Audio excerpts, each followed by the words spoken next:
Okay, so how do we simplify square roots with negative numbers? Remember guys, before in our last notes, we would say that for all these examples here, because of the negative in the square root, we'd say you have no real solutions, which is true. But we learned in today's notes that when we have a negative in a square root, like a -1, that's going to equal to this letter I, which is your imaginary unit. So given this fact here, we can now look at these questions with a different approach. If I want to simplify these square roots with negatives inside, I can now do that using this I variable. So to start, we'll take this number 32, list all the factor pairs. So 32 we know is 1 times 32. Sorry, that's a times. It's 2 times 16.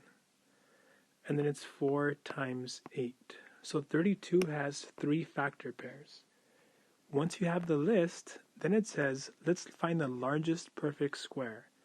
So as I look through this, I see a couple of perfect squares. 1, but 1 is very small, not interesting. 4 is 2 times 2. But if you notice, if we look at in the list, 16 is also a perfect square. So in this case, 16 we know is 4 times 4.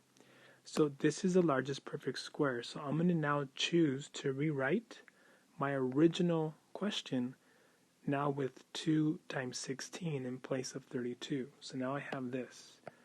I have this square root, and because I have a negative sign there, I'm going to write that as a -1. So -1 times 2 times 16.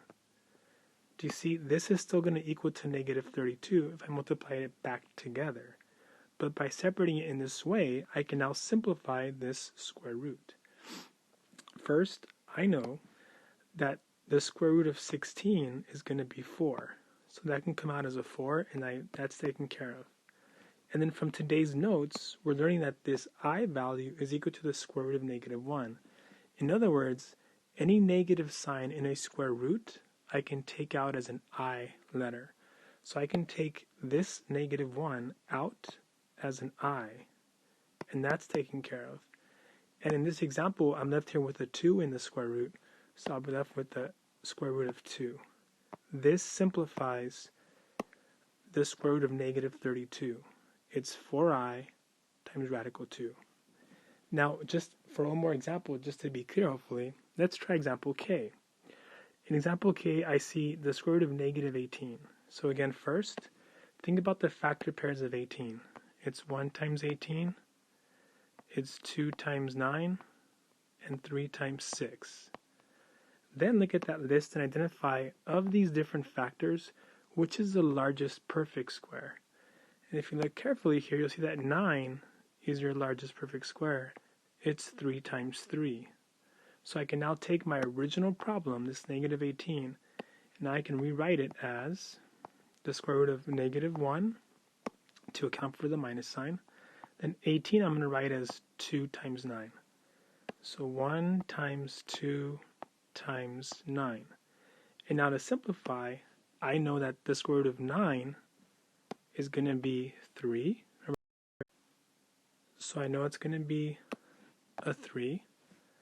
So this comes out as a 3. So that's taken care of. And then I also know from today's notes that any negative sign in a square root I can take out as an I. So this comes out as an I. So that takes care of that. And again, as a coincidence here, I do end up with the radical 2 in this question.